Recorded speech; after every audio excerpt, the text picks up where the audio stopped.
les voy a proponer algo que no es una conferencia, rigurosamente hablando.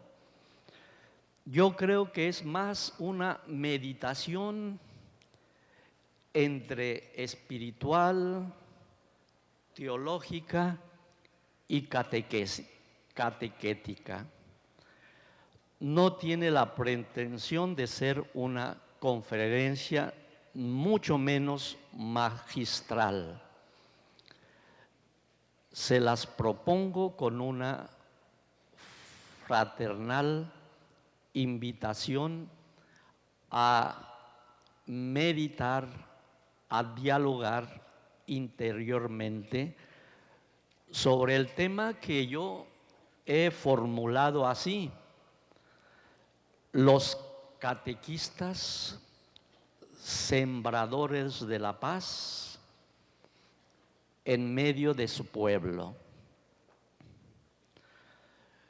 Comienzo diciendo que una de las aspiraciones más profundas y casi instintivas en el ser humano es la búsqueda de la paz, de la armonía, del acuerdo, de la concordia, de la reconciliación.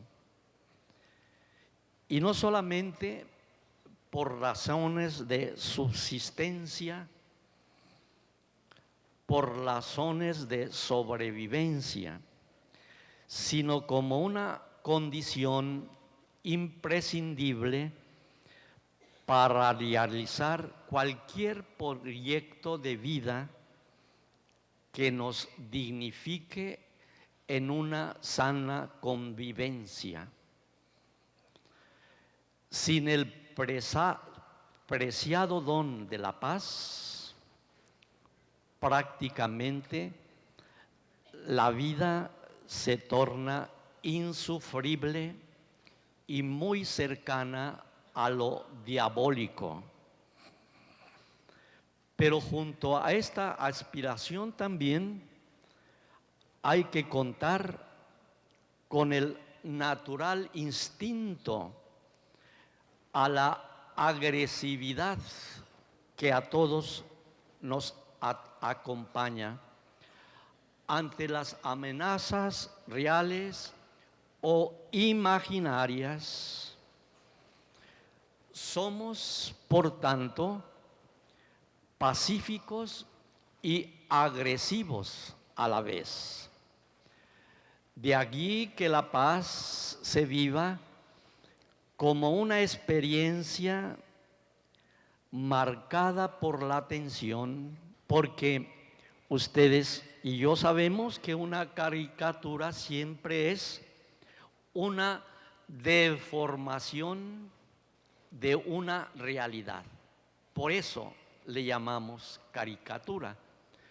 Puede tener una parte de verdad, pero la deformación que hace que sea caricatura sobresale sobre la parte de verdad que hay en la realidad. Primera caricatura: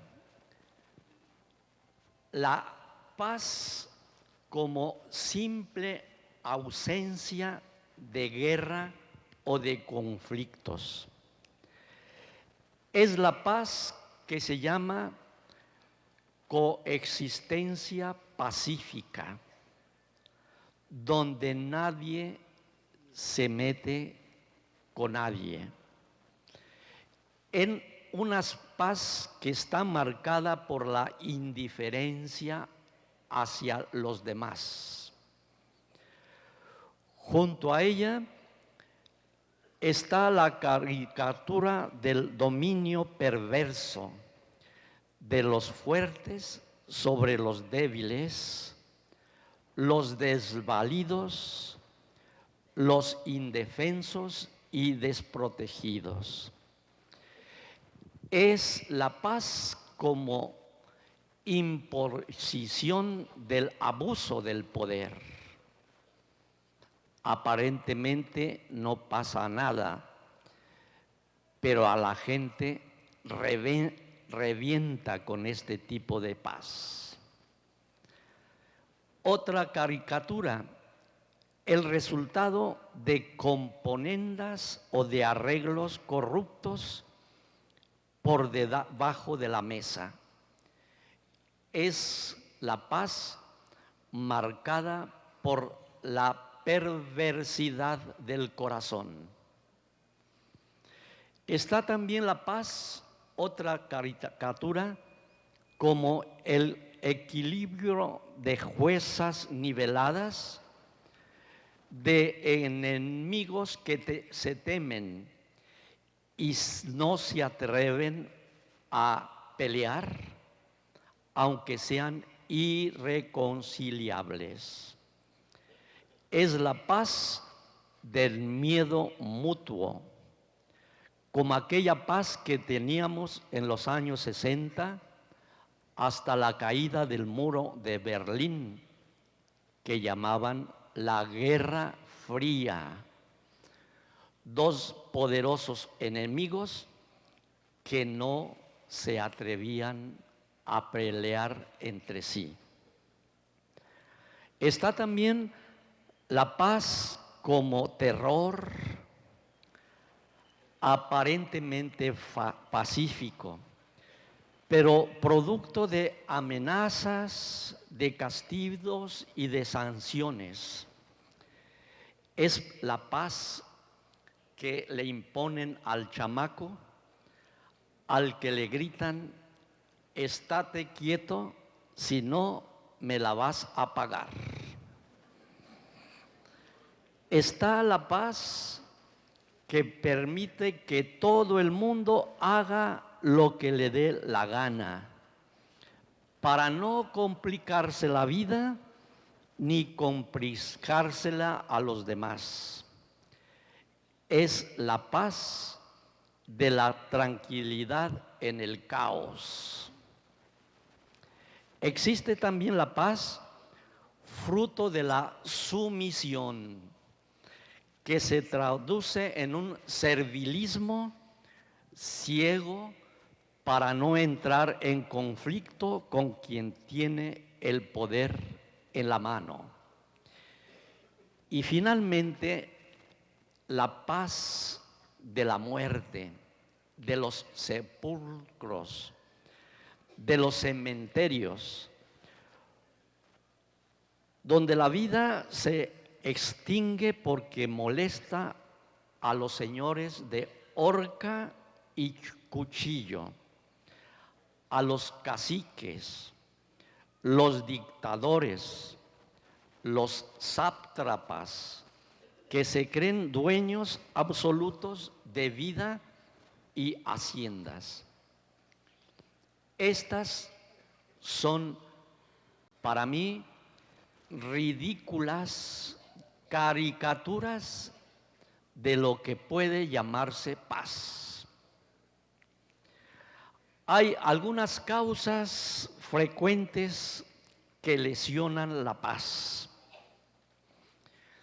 Voy a comentar brevemente algunas de estas causas profundas que están en la base, en el origen de esta distorsión, este sufrimiento, esta ausencia de lo que significa la paz como valor esencial de la convivencia humana. Por principio de cuentas, hay una filosofía del profundo desprecio a la persona humana. Un desprecio que lleva a la búsqueda irracional de prestigio, de dominación del otro, queriendo sobresalir a costa de lo que sea, incluso pasando por el cadáver del otro. Hay quien dice que en la política en México hay una condición esencial. Dice que para ser político exitoso en este país es necesario vivir como primera condición de un profundo desprecio al pueblo al quien dicen servir. Esa es la primera condición para ser político en este país. Segundo, el afán de competencia desleal unida a la codicia de poder que lleva a la defensa enfermiza de los propios intereses, aunque se destruya lo mejor que hay en las personas. También está la decadencia o el olvido de los valores elementales que son soporte imprescindible en la convivencia humana. Valores como la igualdad, el respeto a los derechos de todos, la justicia como sabiduría en la relación humana, la compasión, la acogida y el diálogo como expresiones de calidad humana que reconoce la dignidad del otro. Está también la violencia en sus formas más pervertidas y depravadas. Violencia física, intelectual, psicológica, moral, institucional, que son causa de chantajes y autoritarismos que humillan gravemente a los hijos e hijas de Dios.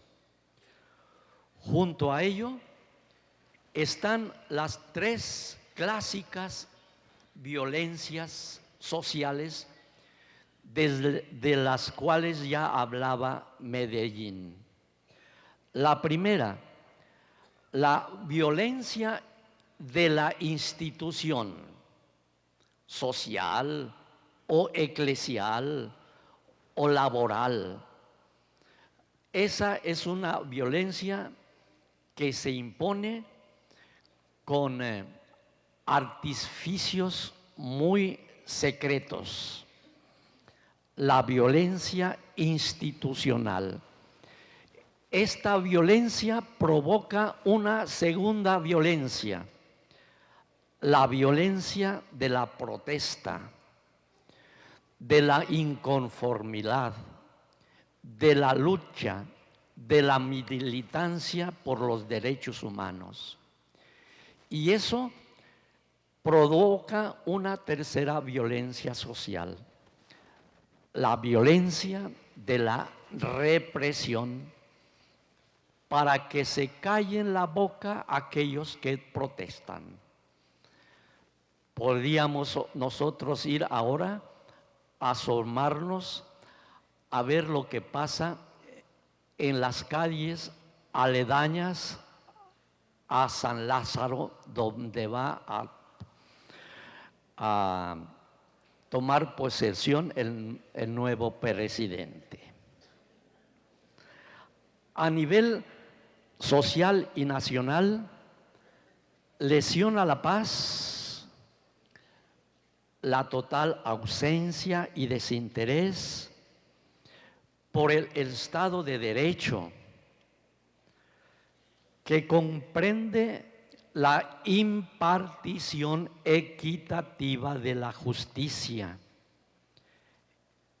el respeto a los derechos de todos, la recta aplicación de la ley en tribunales imparciales que han de velar por la integridad de los habitantes del país. Esta paz con frecuencia es fruto de la represión, de la deshonestidad de quien administra la justicia o de quien puede comprarla con la mordida más suculenta. Son mecanismos perversos que todos nosotros conocemos a la saciedad. También están los conflictos inevitables de todo tipo, a menudo no superados, que envenenan lo más profundo del alma de la gente. Tales conflictos se instalan en la mente, en el corazón y en la relación humana, paralizando las mejores energías espirituales y produciendo amarguras, frustraciones, agresividades y desgastes como segura antesala de hernias, úlceras, infartos y embolias. También, finalmente, lesiona la paz ciertas personalidades esquizofrénicas, patológicas e insoportables que se pueden describir como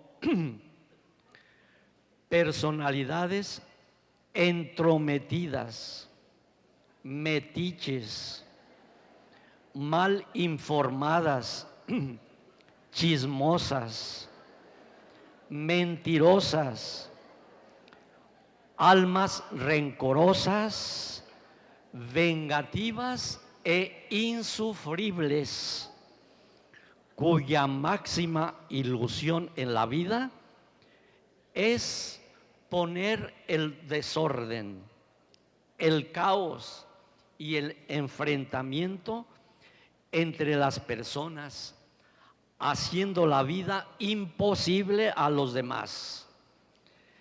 Esta gente es enormemente creativa, pero al revés.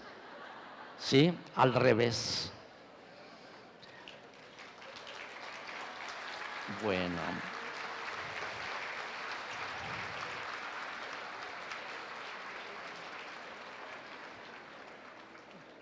Bienvenido el señor obispo de esta diócesis, don Alfonso. Sí.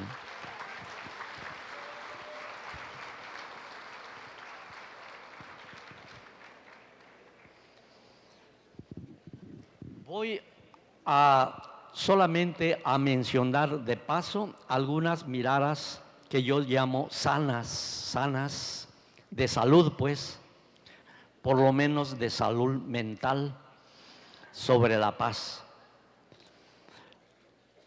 Para después hablar un poquito de los rostros humanos y cristianos de la paz.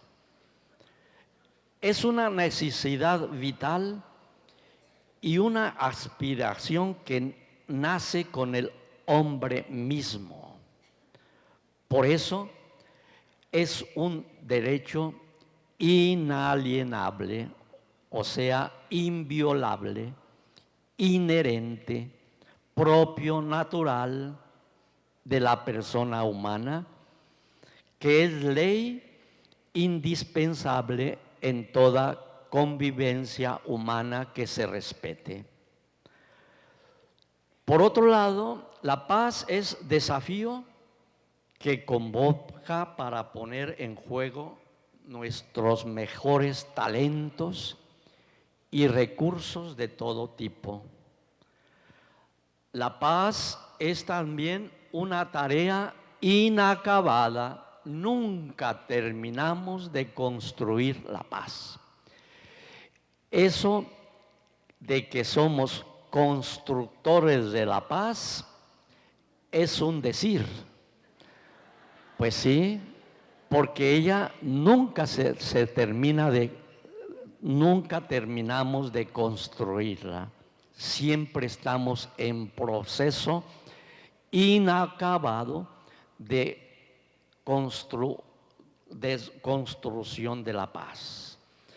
Con el esfuerzo constante, fiel, perseverante, cotidiano y muchas veces muy silencioso, que nunca desiste de comenzar y recomenzar una y otra vez. También es una meta imposible, entre comillas, pero una meta alcanzable por aquellos que lúcida y creativamente, con decisión y audacia, con entrega generosa y con un alto espíritu de riesgo, son capaces de enfrentar los múltiples obstáculos que se oponen a la auténtica paz que merecemos. Es una fuerza también que aproxima a los seres humanos para realizar sus grandes proyectos de vida. La paz, en este sentido, convierte nuestras relaciones humanas en vínculos humanos. Una cosa es tener relaciones y otra cosa es que de las relaciones que tenemos surjan los vínculos estables con los cuales podemos construir la paz que anhelamos. Finalmente, hay que decir que la paz es una realidad tremendamente frágil. Un gran tesoro que llevamos en vasijas de barro, porque sigue y seguirá siendo una paz con rostro humano, que es tanto como decir endeble, vulnerable, quebradiza, débil, con todo lo que brota del espíritu del hombre y de la mujer. Paso a mencionar algunos rostros que me parecen son muy importantes para ser constructores de la paz en un dinamismo creciente. Comencemos por el rostro de la paz con uno mismo. Esa que pide aceptación leal de la verdad del propio ser. Es la paz de la autoestima serena que permite la concordia con lo esencial de uno mismo, más allá de nuestros errores y fracasos. Está la paz con los demás, la que exige respeto a la alteridad, a las legítimas y sagradas, yo les llamo sagradas, diferencias, a la dignidad ajena y a los derechos irrenunciables. En estos elementos En la mentalidad cristiana se constituye aquello que se llama la sacralidad de todo ser humano. Está la paz con la naturaleza, con el cosmos, con el mundo creado que posee muchas fuentes de vida, cuyo espacio vital se rige por leyes propias y como tal es un aliado, no un siervo, un aliado imprescindible del ser humano en su realización hacia la plenitud. Está la paz con los tiempos aciagos, peligrosos, violentos y contradictorios que nos han tocado vivir a estas generaciones de principios del siglo XXI.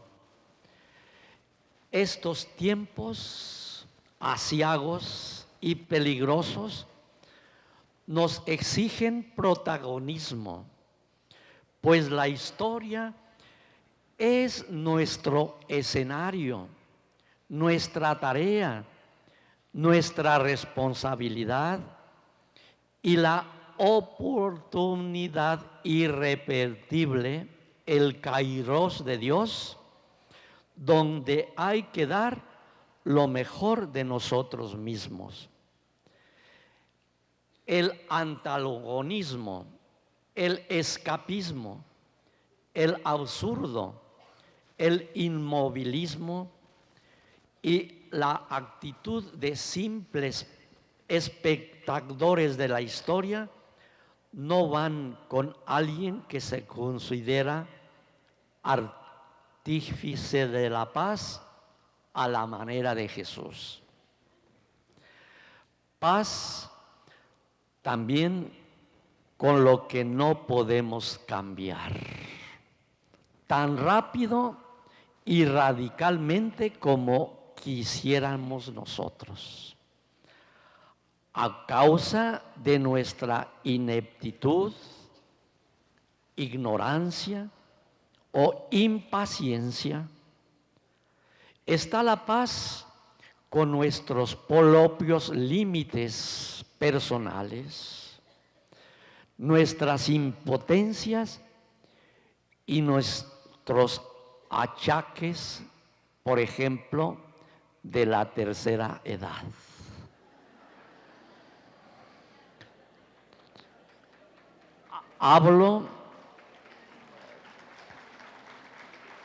Hay que tener paz con estas realidades también, porque así uno prolonga más su vida. Todo lo cual nos hace reconciliarnos con nuestra condición de simples criaturas en el mundo. Y voy a citar ahora a un padre de la iglesia. No es un padre de la iglesia, no. Es un cantante de los años 70 y 80, José José, que decía: uno no es lo que quiere, sino lo que puede ser. El verso completo dice: mira que soy un payaso, pero ¿qué le voy a hacer? Uno no es lo que quiere, sino lo que puede ser. Profunda filosofía popular.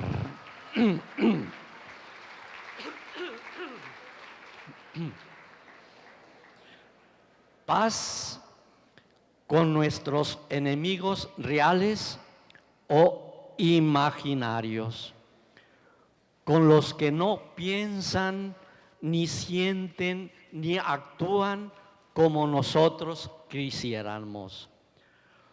los de negro y amarillo, los de blanco y azul, los de verde, blanco y colorado. Algunos desearían que los demás fueran personas clonadas a nuestra imagen y semejanza. Esta paz solo se consigue si en el centro del corazón se instala una apertura generosa, capaz de tender puentes que desemboquen en un diálogo que no excluya a nadie. También en la iglesia vivimos esto. Hay muchas teologías, algunas nos gustan, otras no. Unas se van muy a la derecha, otras muy a la izquierda, otras muy al centro y otras muy para atrás también. Pero es la libertad que el Espíritu da al pueblo donde Él es el alma que lo anima de dentro. Hay muchas espiritualidades, también algunas nos gustan. Hay muchos movimientos, hay muchas formas de organizar la pastoral. Vivimos en un permanente pluralismo, lo queramos o no. Y esto del pluralismo no es una cosa nueva. Ya Mateo, Marcos, Lucas y Juan, ¿les suena eso? ¿Sí? Bueno, ellos escribieron sobre lo mismo, sobre el acontecimiento central del cristianismo, pero cada uno lo hizo a su manera y con su propia teología, de modo que en la iglesia eso no es una novedad, viene desde muy lejos. Después, y termino ahora con la paz con nuestra iglesia también, que es al mismo tiempo santa y tremendamente pecadora. Díganos a nosotros si no es así. Es justa e injusta, es fraterna y desigual, es misericordiosa e intolerante muchas veces.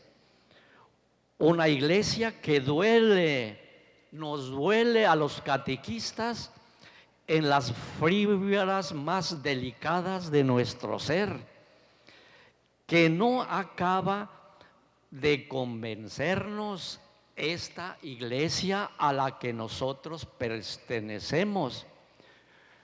San Agustín, con todo lo grande y teólogo que era, decía: yo no soy la iglesia, apenas agradezco que soy un miembro de ella, decía San Agustín. Nos duele nuestra iglesia porque mientras muchos en ella siguen con fidelidad probada las huellas de Jesús, otros nos revestimos de triunfalismo, de arrogancia, de prepotencia y de soberbia, de poder que humilla, de falsa sabiduría y de favoritismos que prolongan el sufrimiento de Jesús en el hermano indefenso. La paz con nuestros propios pecados, errores y desviaciones. no como un fácil conformismo, no, sino como una dolorosa experiencia que a veces nos revela que vamos caminando en la vida de traición en traición. Esta paz no es un fácil conformismo, sino que es, sobre todo, confiar en el Señor, que no nos trata según nuestros pecados, ni nos da lo que merecen nuestras culpas, porque Él conoce el barro de que fuimos formados, dice el Salmo 103. Porque donde abundó el pecado, sobreabundó la gracia misericordiosa del Señor. Paz con las cosas materiales que poseemos, que no nos dominen, que no seamos serviles ante ellas. Si quieren, es la paz de la pobreza evangélica, que es una obediencia frente a Dios, una libertad ante las cosas y un servicio generoso ante las personas. Paz con las cosas que poseemos, bienes materiales, pertenencias que nos ayudan a vivir. Si tenemos una carcacha, paz con la carcacha. Y si tenemos un auto último modelo, paz con este auto último modelo. Si tenemos un burro o un caballo o una bicicleta, paz con esos personajes también, ¿sí? Las cosas son necesarias para vivir con dignidad. Ellas pueden volvernos intranquilos, sumisos, serviles y robarnos la paz.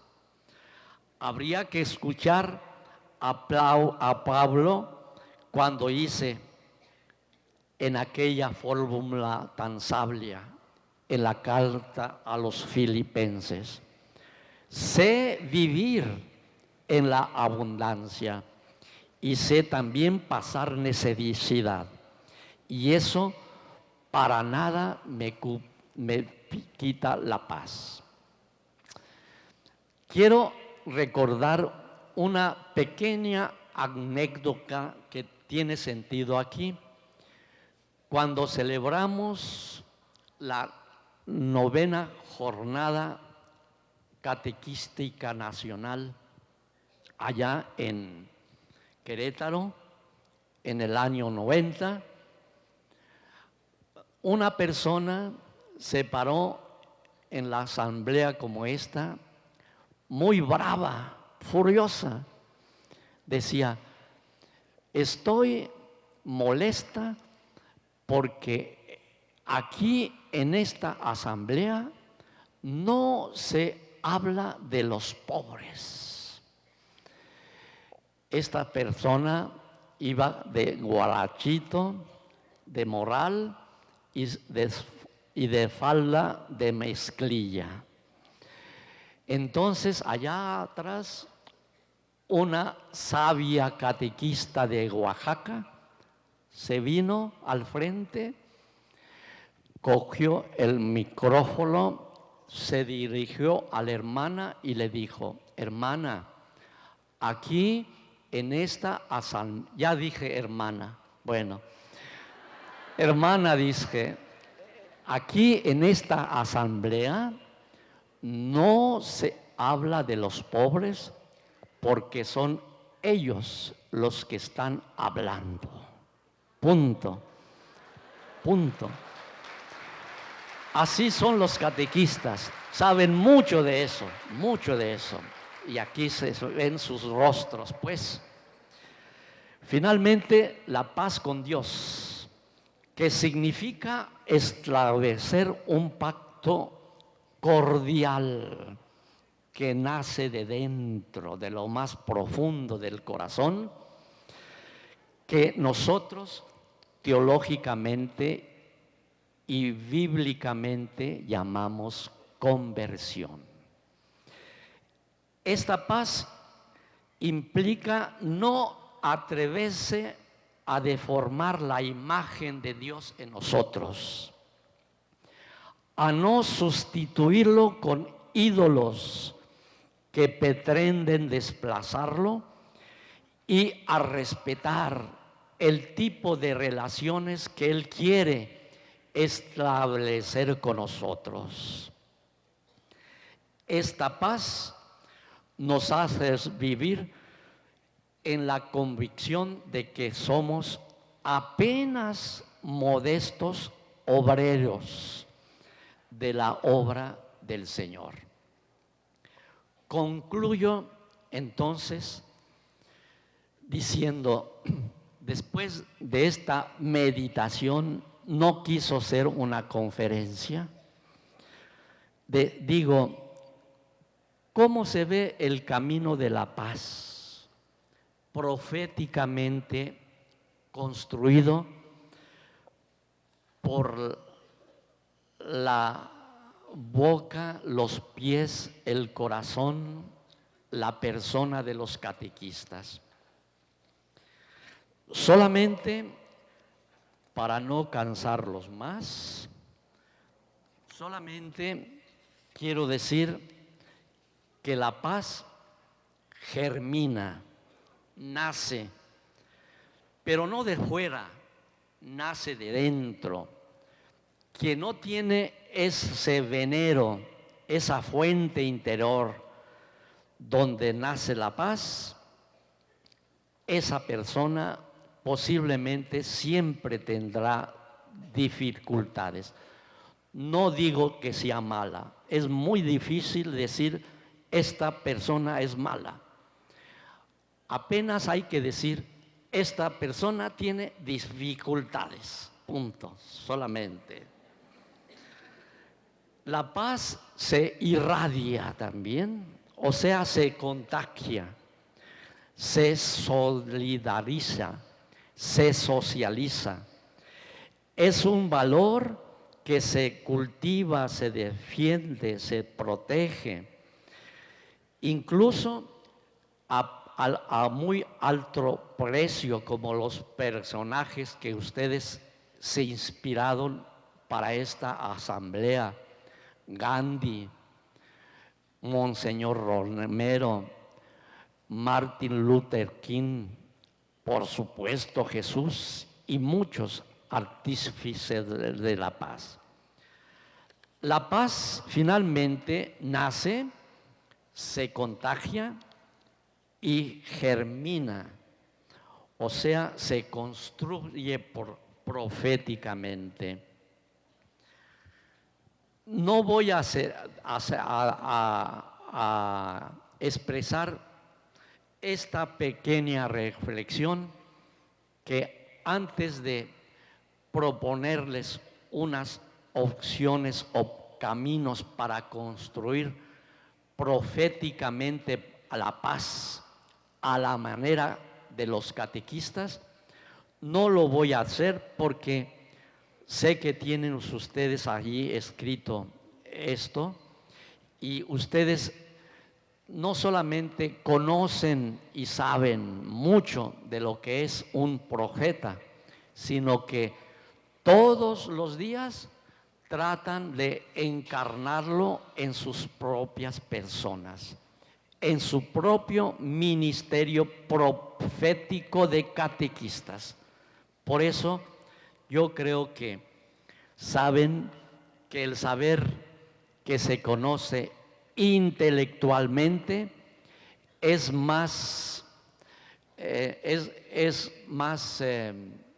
menos profundo que el saber que se conoce existencialmente en el corazón mismo de la vida.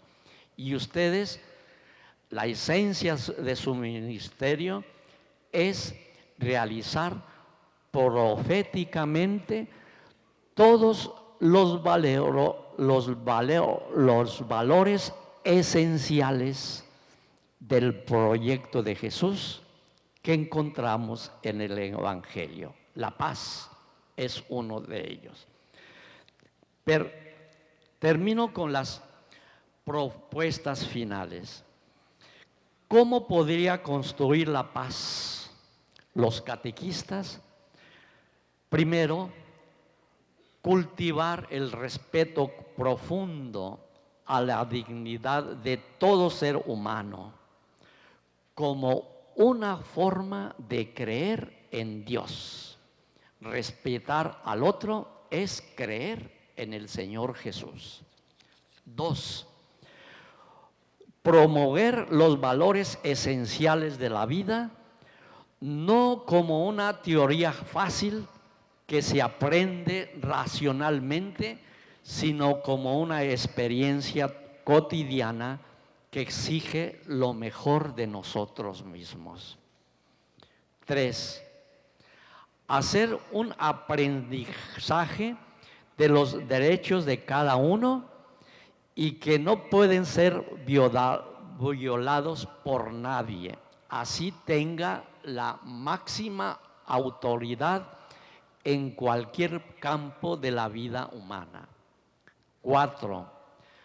La vida del catequista es una realidad humana donde se viven toda clase de conflictos que han de superarse con honestidad intelectual y sabiduría evangélica.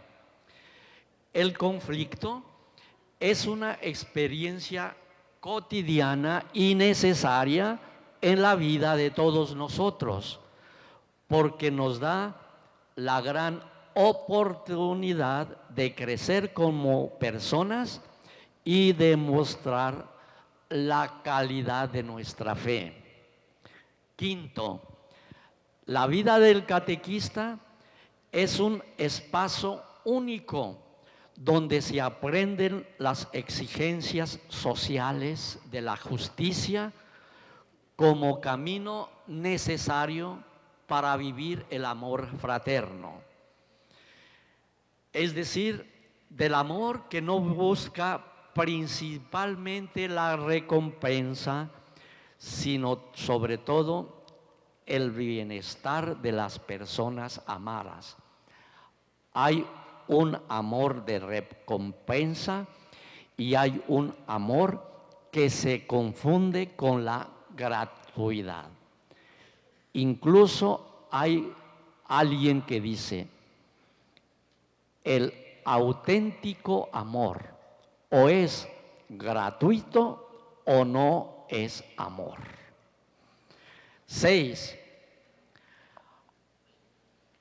Reconocer las sagradas diferencias como una llamada a la comunión donde las personas se sienten iguales, necesitadas y hermanadas. Nos unimos a los demás no a pesar de que somos distintos, como si eso fuera un pecado.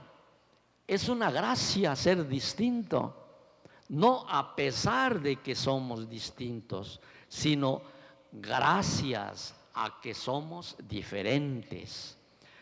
La diferencia es un hecho comprobable. La igualdad es un derecho inviolable, dice un teólogo español. 7. Crear espacios de solidaridad como pilar de una convivencia humana donde todos, absolutamente todos, hasta las personas con discapacidad, hasta la gente de la tercera edad, hasta aquellos que el mundo cree que no valen nada, todos tienen un espacio.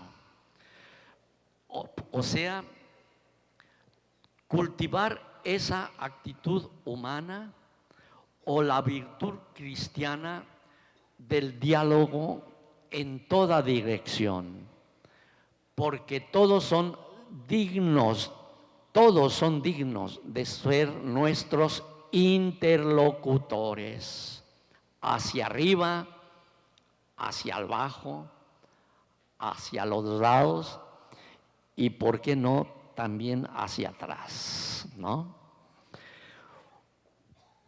Finalmente, orar.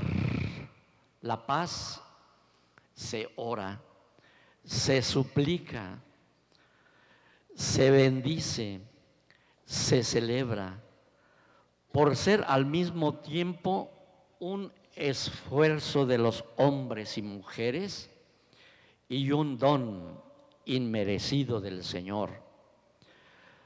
Para un cristiano, para un catequista, la paz nace del cielo, pero también brota de la tierra. Muchas gracias.